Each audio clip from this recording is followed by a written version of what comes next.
The slaver landing site was everything Zara had described and worse. From their hidden position on a ridge 2 kilometers away, Marcus could see the alien ships through his enhanced binoculars. The two smaller vessels were sleek, predatory things that seemed to absorb light rather than reflect it, their surfaces rippling like liquid metal. But it was the temporary structures they'd erected that made his blood run cold. The thinking cages were arranged in precise rows like a high-tech concentration camp. Each hexagonal cell pulsed with faint bioluminescent patterns, and Marcus could see figures moving inside them. Zara's people reduced to specimens in an alien zoo. 12 confirmed prisoners, Marcus whispered into his unit. Maybe 13? I can't get a clear count from this angle. Zara's voice crackled back through their improvised communication system. Zara, see Lyra in 3rd cage, 2nd row. Sister alive but weak. Good, that gives us a specific extraction target. Marcus checked his watch. T-minus 43 minutes until the pattern dictates they start their next hunting sweep. Are your charges in position? All ready, husband. Zara's voice carried a note of grim satisfaction. Fusion reactor set to overload on your signal. Atmospheric processor primed to flood landing zone with nitrogen-argon mix. Seismic generator positioned to turn their nice flat landing site into quicksand soup. Marcus had to admire her grasp of human slang. 2 days ago she'd been learning basic English. Now she was coordinating a military operation with the confidence of a seasoned operative. Remember, he said into the wait for my mark. If you trigger the sequence too early, they'll have time to get their ships airborne. Zara knows plan, Marcus. Trust wife to do her part. Wife, the word still sent an odd thrill through him, even in the middle of a combat situation. They'd had exactly one night to explore what their hastily declared partnership might mean, and Marcus had discovered that, alien or not, Zara felt perfectly right in his arms, assuming they survived the next hour. He was looking forward to many more such nights. Marcus turned his attention back to the enemy camp.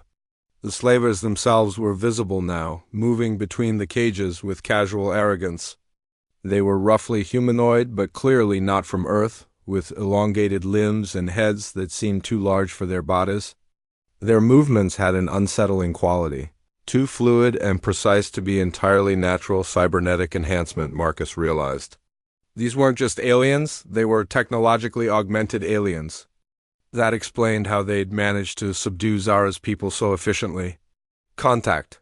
Zara's voice was suddenly tense. Hunting party returning early. 2 ships approaching from the northwest. Marcus swore under his breath. Early arrivals would throw off their carefully timed sequence. How early? Maybe 15 minutes ahead of schedule, which meant they had maybe 28 minutes before the ships landed, instead of the 43 they'd counted on. Not enough time to complete their original plan. Change of plan, Marcus said quickly.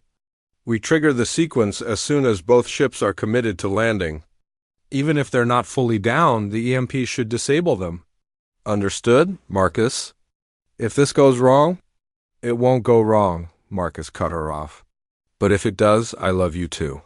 He heard her laugh softly over the Humans are very strange about when they say important things. Yeah, well, humans are strange about a lot of things. Marcus watched through his binoculars as the 2 hunting ships approached the landing site. They moved with the same predatory grace as their ground-based counterparts, sliding through the air without visible means of propulsion. Whatever technology they were using was far beyond anything in Earth's current arsenal, but technology had limitations, and limitations could be exploited. The first ship touched down exactly where Zara had predicted, settling onto the same landing pad it had used for its previous hunting runs. The second ship began its descent, following the identical pattern Marcus had observed for the past 3 days, predictable, just as Zara had said. Even advanced aliens fell into routines. First ship down, Marcus reported. Second ship 30 seconds from touchdown. On my mark. He watched the second ship descend, calculating distance and timing. If they triggered the sequence too early, the ship could abort landing and escape. Too late, and the crew would have time to react to the electromagnetic pulse. 20 seconds. Duffteen. The second ship settled onto its landing pad with barely a whisper of displaced air. Marcus shouted into his cum. The world exploded into controlled chaos. The portable fusion reactor, rigged to overload in a carefully contained manner, released its energy in a massive electromagnetic pulse that washed over the landing site like an invisible tidal wave. Both ships went dark instantly, their sleek surfaces losing their mysterious luster as their power systems failed. Simultaneously, the atmospheric processor began flooding the area with a dense mixture of nitrogen and argon, creating pockets of unbreathable air that forced the slavers to rely on their now disabled environmental suits. And beneath their feet, the seismic resonance generator turned solid ground into a liquefaction trap. The carefully prepared landing site became a pool of unstable soil that couldn't support the weight of the disabled spacecraft. Marcus watched through his binoculars as the slaver operation descended into panic. The aliens stumbled around their camp, clearly disoriented by the sudden failure of their technology. Several of them collapsed as they encountered pockets of dense gas, while others struggled to maintain their footing as the ground became increasingly unstable. Phase 1 complete, Marcus reported. Moving to Phase 2. He abandoned his observation post and began the dangerous sprint down the ridge toward the prisoner cages. This was the most risky part of their plan, the part where he was completely exposed and dependent on Zara's ability to keep the slavers distracted. He needn't have worried. Even as he ran toward the camp, he could see Zara moving through the chaos like an avenging angel. She appeared and disappeared among the disabled equipment, using her intimate knowledge of the terrain to stay one step ahead of the confused slavers. More importantly, she was leading them away from the prisoner cages, drawing their attention toward the outer perimeter of the camp, where the environmental hazards were most severe. Marcus reached the first row of cages and immediately understood why Zara had called them thinking cages. The hexagonal structures seemed to respond to his presence, their bioluminescent patterns shifting as some kind of artificial intelligence analyzed the threat he represented, but they'd been designed to contain Zara's people, not humans. Marcus pulled out the sonic disruptor he'd jury-rigged from the geological survey equipment and aimed it at the nearest cage's control matrix. The device emitted a focused burst of high-frequency sound waves that overloaded the cage's acoustic sensors. The hexagonal walls flickered and went dark, their smart material structure reverting to an inert crystalline form. Marcus! The voice came from inside the deactivated cage. One of Zara's people, an elderly male with silver hair and copper eyes like hers. How? You are not of our kind. I'm a friend of Zara's, Marcus said quickly, helping the alien man out of the cage. We're here to rescue everyone. Can you walk? I can walk, the man replied, his English surprisingly good. I am Kren, Zara's father. She is alive? Very much alive, and very determined to get you all out of here. Marcus moved to the next cage, where a younger female with Zara's distinctive white hair was slumped against the crystalline walls. Lyra? Sister weak, Kren said worriedly. They gave her drugs to stop coughing, but drugs make her sleep too much. Marcus checked Lyra's pulse and found it steady but slow. She was sedated, not injured. Can you carry her? Yes, Kren lifted his daughter with surprising strength. What is planned for escape? Working on that part, Marcus admitted, moving to the next cage. It took him precious minutes to disable all 12 cages, time during which he could hear the sounds of Zara's running battle with the slavers growing closer. The aliens were adapting to their technological failure faster than he'd hoped. Can everyone walk? He asked as the last prisoner stumbled free from their containment. Most of them nodded, though several were clearly weak from captivity. They were a mix of ages and genders, all sharing Zara's distinctive copper eyes and graceful build. Despite their ordeal, they moved with the same intelligent alertness Marcus had noticed in Zara. This way, Marcus said, leading them toward the evacuation route he and Zara had planned. Stay low, stay quiet, and follow me. They made it maybe 50 meters before the first slaver spotted them. The alien let out a sound like breaking glass, clearly some kind of alarm call. Within seconds, more slavers were converging on their position, moving with mechanical precision despite their disabled equipment. Run! Marcus shouted, pushing the freed prisoners toward the ridgeline where their escape vehicle waited. But some of Zara's people were too weak to run, and others were helping those who couldn't move quickly. They weren't going to make it to safety before the slavers caught up. Marcus pulled out his backup weapon, a modified plasma cutter from the geological lab. It wasn't designed for combat, but it could cut through pretty much anything. Keep going, he shouted to Kren. I'll buy you time. Marcus, no! The voice came from behind him. Zara appeared out of the... Marcus woke to the smell of something burning and Zara's voice raised.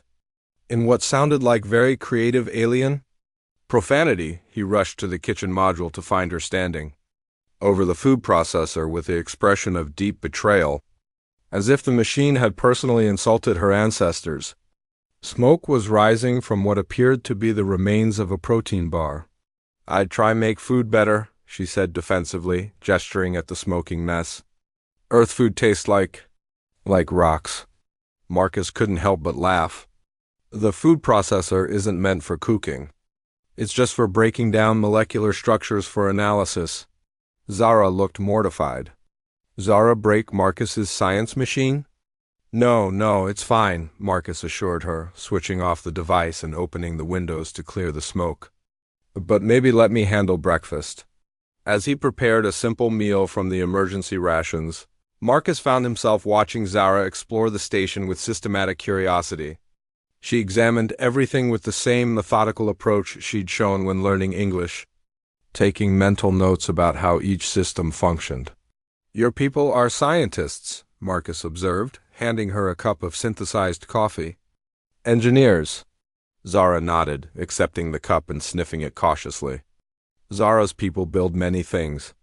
Make water clean, make plants grow in bad soil, make homes that move with wind instead of break.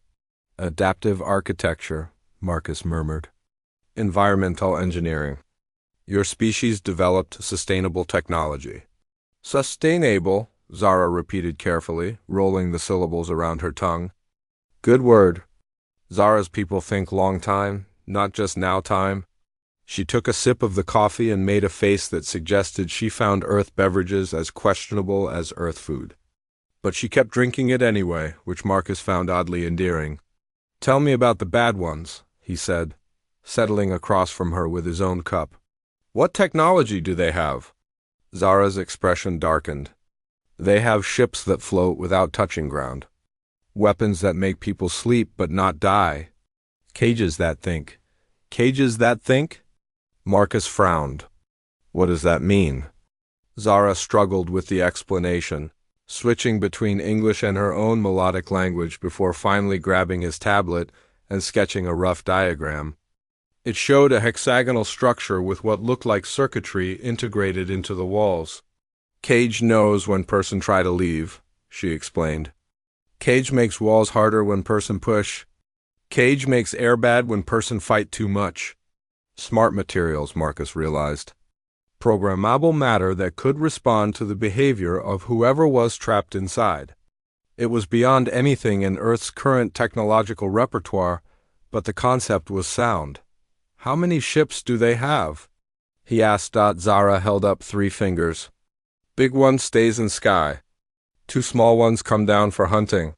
Marcus pulled up the sensor data from the past week, looking for patterns he'd missed before.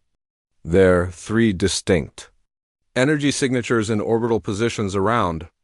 Kepler 442b, the large signature, remained stationary while the 2 smaller ones periodically descended to the surface.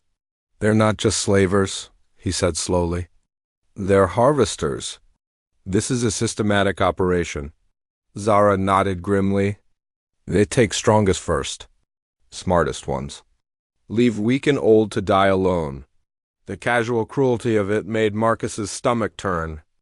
These weren't warriors conquering an enemy, they were farmers harvesting crops. Zara's people were being treated like livestock. How did you escape? He asked. For a moment, Zara's composed mask slipped, and Marcus saw raw pain flash across her features. Zara's father built hidden place, underground. When bad ones come, family hide. But Lyra sick, coughing loud. She paused, struggling with either the language or the memory. Father say Zara take Lyra, run to far cave. Keep sister safe. But bad ones follow sound of cough? She touched her bandaged back unconsciously. They take Lyra, hurt Zara for fighting? Your sister, Marcus said quietly. That's who you're trying to save. Lyra and others. Maybe 12 people still in cages. Maybe more in big ship. Zara's copper eyes hardened with determination. Zara, find way to free them or die trying. Marcus studied her face, seeing the same look he recognized from his own mirror during the worst days after Sarah's death. Zara wasn't just planning a rescue mission, she was planning a suicide mission. She'd given up on survival and was focused entirely on doing as much damage as possible before she died. We're not going to die, he said firmly. And we're not going to fail. Zara looked at him with surprise. Marcus, think we can win against skyships and sleep weapons? I think humans have been winning against impossible odds for thousands of years, Marcus replied. And I think your people survived this long because they're smart and adaptable. Together, we might just have enough advantages to pull this off. He pulled up the station's inventory system on his tablet, scrolling through equipment lists and technical specifications.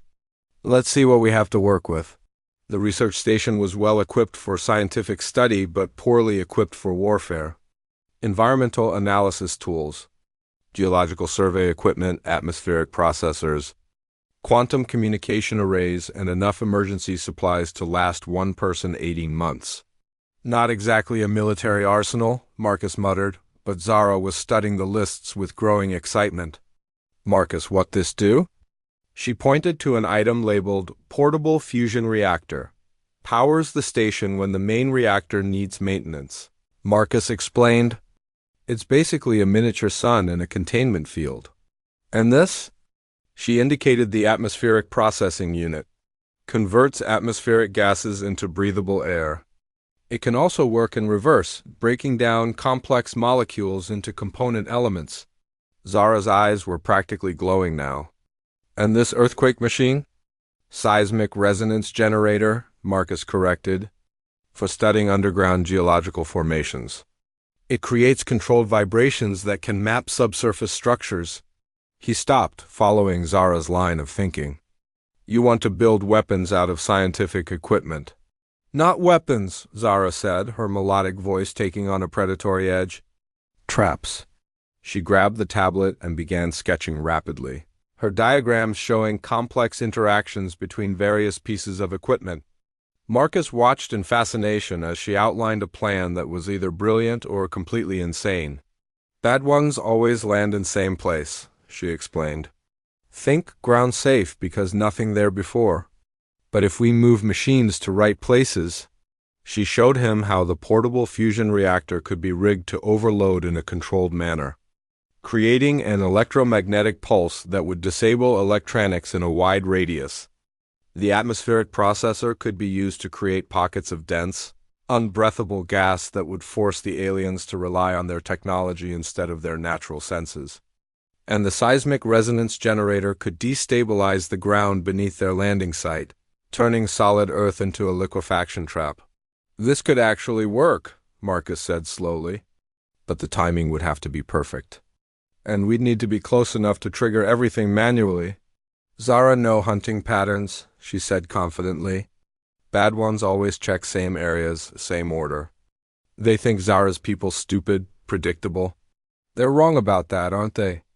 Zara smiled, and it wasn't entirely pleasant. Zara's people live on world with 3 seasons of storms and 2 seasons of drought. Nothing grows easy, nothing comes free. We learn to be, clever. Clever works, Marcus agreed. But this plan puts you directly in danger. You'll have to get close to the slavers to lead them into the trap. Zara is bait, she said matter-of-factly. This always part of plan? No. Marcus's voice was sharper than he intended. We find another way. Zara tilted her head, studying him with those copper eyes. Why Marcus care? Is Zara in danger? Marcus just met Zara yesterday.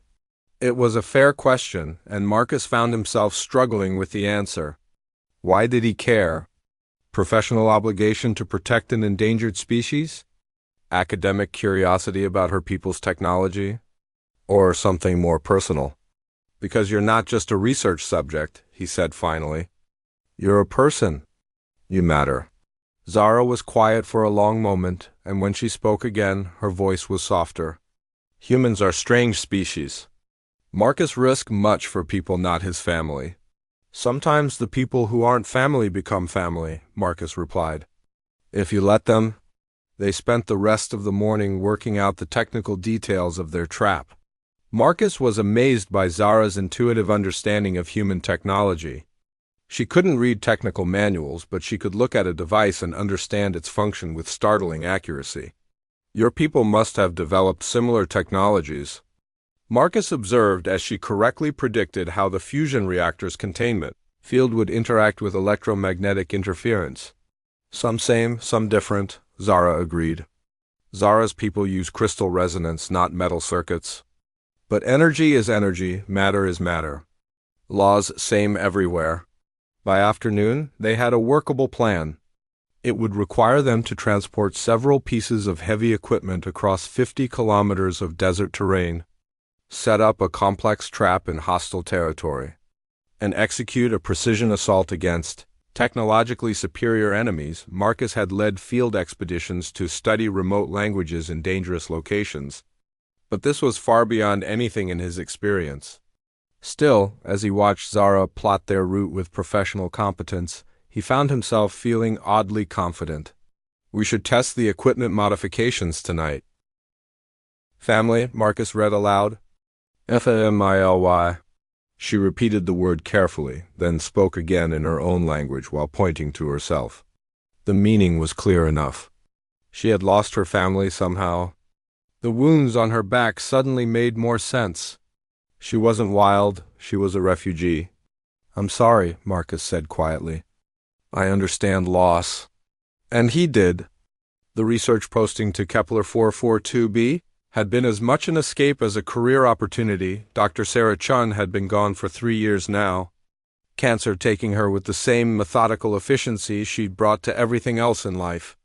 Sometimes Marcus wondered if he'd volunteered for this isolated assignment because 43 light-years felt like an appropriate distance from memories that still hurt.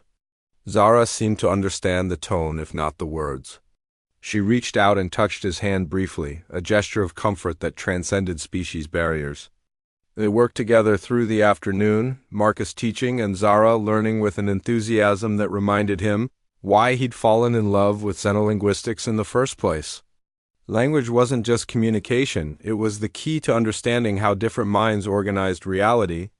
Every new word Zara learned was a small window into how her species thought about the world. By evening, she had mastered basic conversational English and was starting to ask questions of her own. Were other humans? She asked, her melodic voice wrapping around the unfamiliar syllables. On Earth, Marcus replied. Very far away. 43 years of travel at light speed. Zara's copper eyes widened. You alone? Yes, I study languages. I came here to study your world's languages, but I didn't expect to find anyone to teach them to me. She was quiet for a long moment, processing this information. Then she asked, why you help Zara? It was a good question, and Marcus found himself considering it seriously. Why had he helped her? First contact protocols existed for good reasons. Interference with indigenous species could have catastrophic consequences. But looking at this intelligent, curious woman who'd learned English in an afternoon, those protocols felt like bureaucratic abstractions. Because you needed help, he said finally. And because I've been alone for a long time. Zara nodded as if this made perfect sense to her. Zara alone too. Family. Dawn. She gestured toward the window where Kepler 442b's twin moons were rising over the desert landscape. Bad ones come? Take family. Zara, run, hide. The bad ones? Marcus repeated. Other aliens? Yes, they... She struggled with the words, then pointed to the medical bandages still covering her wounds. They hunt Zara's people. Take them away. Marcus felt a chill that had nothing to do with the station's environmental controls. Slavery, it had to be. Some advanced alien species was harvesting the indigenous population of Kepler 442b, and Zara was a survivor. How many of your people are left? He asked gently.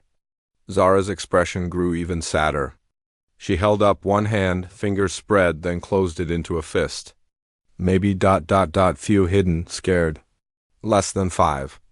Marcus felt sick. Humanity's first contact with an alien species, and they were witnessing genocide. We have to help them, he said without thinking. Zara looked at him with surprise that slowly transformed into something that might have been hope. You help Zara's people? Marcus stopped himself. What was he saying? He was a xenolinguist, not a soldier. He had no authority to intervene in alien conflicts, and certainly no ability to fight off technologically advanced slavers, but he also couldn't sit in his research station and do nothing while an entire species faced extinction. I'll try, he said finally. I'll contact Earth, request military support. Zara shook her head. Too far. Too slow. Bad ones come back soon. She was right, of course. Even quantum communication took 43 years to reach Earth, and any military response would take decades to arrive. Whatever was going to happen would happen long before Earth could intervene. Then we'll have to find another way, Marcus said. Zara stared at him for a long moment, and Marcus saw something change in her expression. The wariness that had never quite left her copper eyes began to fade, replaced by something warmer. You good human, she said softly. Marcus help Zara when not have to. Help Zara's people when not have to. This is, how you say kind. Yes, Marcus said. That's the word, kind. Zara smiled then, the first genuine smile he'd seen from her. It transformed her entire face, making her look younger and more vulnerable despite her obvious intelligence and strength. Marcus is kind human, she said with satisfaction, as if filing this information away for future reference. They spent the evening planning. Zara sketched maps in the sand outside the station, showing him where her people might be hiding and where the slavers had established their temporary camps. Marcus pulled up the station's sensor data, looking for energy signatures that might indicate alien technology. There, Zara pointed to a spot on his topographical display. Bad ones land here. Take Zara's people to Sky. The coordinates showed a flat area about 50 kilometers north of the research station. Marcus enhanced the satellite imagery from that region and found what he was looking for: energy readings that didn't match anything in Earth's technological database. How often do they come back? Marcus asked. 7 days, Zara replied. Maybe 6 now. 6 days to figure out how to fight off technologically superior aliens with nothing but research, equipment, and determination. Marcus had faced better odds, but not recently. Get some sleep, he told Zara as Kepler 442b's twin moons reached their zenith. Tomorrow we start learning everything we can about these slavers. Zara nodded and curled up on the station's spare sleeping mat. Despite everything she'd been through, she fell asleep almost immediately, exhaustion finally claiming her. Marcus stayed awake longer, staring out at the alien landscape and trying to process everything that had happened in a single day. This morning he'd been a lonely researcher studying dead languages. Now he was planning to wage war against alien slavers alongside a woman whose species he'd never known existed. Sarah would have laughed at the absurdity of it all. She'd always said that Marcus had a talent for finding adventure in the most unlikely places. Even graduate school had somehow turned into a series of expeditions to study endangered languages in remote locations. But this was different. This wasn't about academic curiosity or career advancement. This was about preventing genocide, about standing up for people who had no one else to defend them. As he finally drifted off to sleep, Marcus found himself thinking about the way Zara had smiled when she called him kind. It had been a long time since anyone had looked at him like that, as if he were someone worth believing in. Tomorrow they would start planning their impossible rescue mission.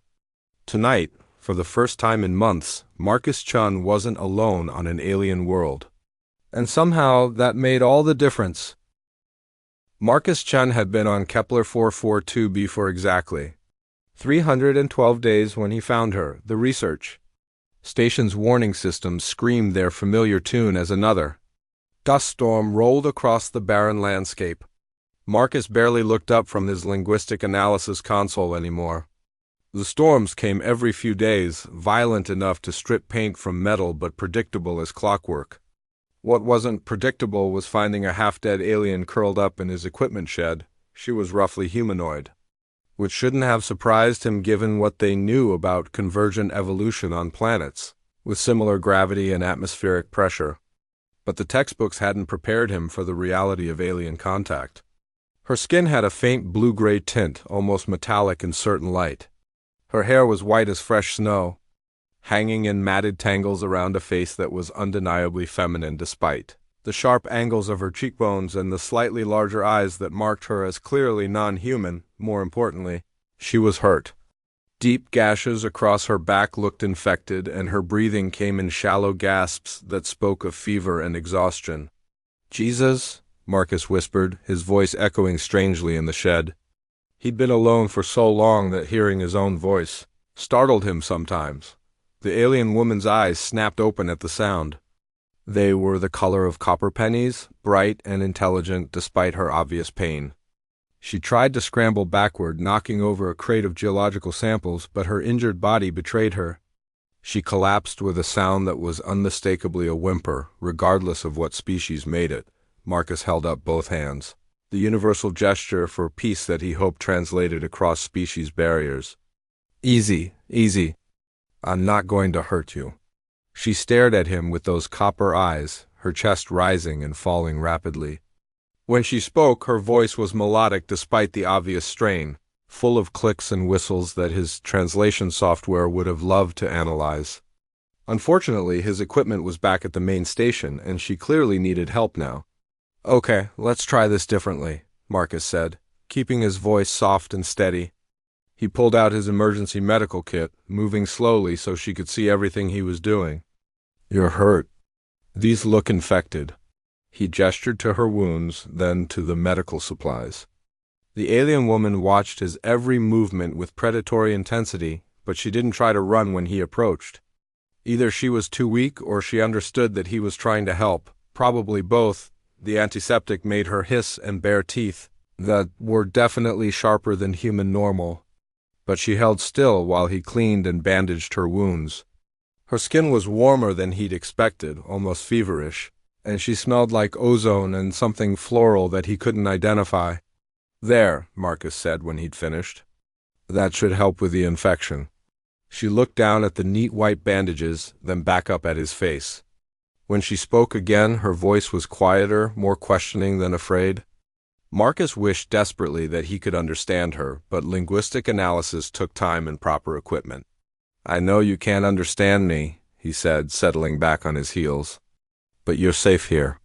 The storm will pass in a few hours, and then I can take you back to the station where I have better medical supplies." The alien woman tilted her head at his words, studying his face with an intensity that made him feel like a specimen under a microscope. After a long moment, she pointed to herself and made a sound that might have been a name. "Zara," it sounded like, though he was probably mangling the pronunciation. "Zara," Marcus repeated, and was rewarded with what looked like approval. He pointed to himself. "Marcus." "Marcus," she said carefully, and despite everything, he found himself smiling. First contact protocols hadn't covered this scenario, but then again, first contact protocols had assumed they'd meet aliens who had achieved spaceflight, not injured refugees hiding in equipment sheds. The storm raged outside for another 4 hours. Marcus shared his emergency rations with Zara, who examined each item with scientific curiosity before deciding whether to eat it. She seemed particularly fond of the protein bars but rejected the dried fruit completely. Her table manners were impeccable, which struck him as oddly amusing given that she was supposedly wild. Wild according to whom, he wondered. Just because humans hadn't detected any alien civilizations on Kepler 442b didn't mean they didn't exist. Hell, Earth-based surveys had missed entire human settlements before satellite technology improved. What were the chances they'd accurately cataloged every intelligent species on a planet 43 light-years away? When the storm finally passed, Marcus helped Zara to her feet. She was taller than he'd realized, maybe 6 feet even, and despite her injuries, she moved with a grace that spoke of natural athleticism. She followed him back to the research station without protest. Though he caught her examining everything with those sharp copper eyes, the station wasn't much to look at from the outside. Just a cluster of prefabricated modules connected by sealed walkways. But inside, it represented the cutting edge of human technology. Environmental controls, quantum communication arrays, atmospheric processors, and enough scientific equipment to establish a basic colony. Zara's reaction was not what he expected. She didn't gawk at the technology or seem intimidated by the unfamiliar environment. Instead, she moved through the station like someone conducting an inspection, pausing to examine specific pieces of equipment with professional interest. When she reached his linguistic analysis console, she stopped completely.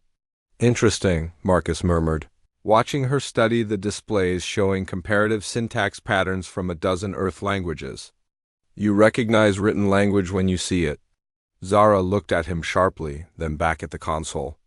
She pointed to the screen showing English text and made a questioning sound. "That's English," Marcus said. "One of the languages from my planet. Would you like to learn?" He wasn't sure why he offered. First Contact Protocol specifically advised against sharing human technology or knowledge without proper authorization from Earth Command. But Earth Command was 43 light-years away, and this alien woman was here now, injured and alone. Besides, she'd already seen the station. What was one more breach of protocol? Zara nodded eagerly, settling herself in front of the console with obvious anticipation. Marcus pulled up a basic primer program, starting with simple nouns and their visual representations: apple, tree, water, sun. She absorbed the information like a sponge soaks up liquid. Within an hour, she was pointing to objects around the station and pronouncing their English names with near-perfect accuracy. Her pronunciation had a melodic quality that made even basic words sound like poetry, but the speed of her comprehension was genuinely startling. "You're not wild at all, are you?" Marcus asked as she correctly identified a quantum oscillator from its schematic diagram. "Someone taught you about technology, about science." Zara looked up from the screen, and for a moment her expression was heartbreakingly sad. She spoke in her own language, a long stream of clicks and whistles that sounded like a lament. Then she turned back to the console and pointed to a new word that had appeared on the screen. "Family," Marcus read aloud. "Family." She repeated the word carefully, then spoke again in her own language while pointing to herself. The meaning was clear enough. She had lost her family somehow. The wounds on her back suddenly made more sense. She wasn't wild, she was a refugee. "I'm sorry," Marcus said quietly. "I understand loss." And he did. The research posting to Kepler 442b had been as much an escape as a career opportunity. Dr. Sarah Chun had been gone for 3 years now, cancer taking her with the same methodical efficiency she'd brought to everything else in life. Sometimes Marcus wondered if he'd volunteered for this isolated assignment because 43 light-years felt like an appropriate distance from memories that still hurt. Zara seemed to understand the tone, if not the words. She reached out and touched his hand briefly. A gesture of comfort that transcended species barriers. They worked together through the afternoon, Marcus teaching and Zara learning with an enthusiasm that reminded him why he'd fallen in love with xenolinguistics in the first place. Language wasn't just communication, it was the key to understanding how different minds organized reality. Every new word Zara learned was a small window into how her species thought about the world. By evening, she had mastered basic conversational English and was starting to ask questions of her own. Where other humans? She asked, her melodic voice wrapping around the unfamiliar syllables. On Earth, Marcus replied. Very far away. 43 years of travel at light speed. Zara's copper eyes widened. You alone? Yes, I study languages. I came here to study your world's languages, but I didn't expect to find anyone to teach them to me. She was quiet for a long moment, processing this information. Then she asked, why you help Zara? It was a good question, and Marcus found himself considering it seriously. Why had he helped her? First contact protocols existed for good reasons. Interference with indigenous species could have catastrophic consequences. But looking at this intelligent, curious woman who'd learned English in an afternoon, those protocols felt like bureaucratic abstractions. Because you needed help, he said finally. And because I've been alone for a long time. Zara nodded as if this made perfect sense to her. Zara alone too. Family.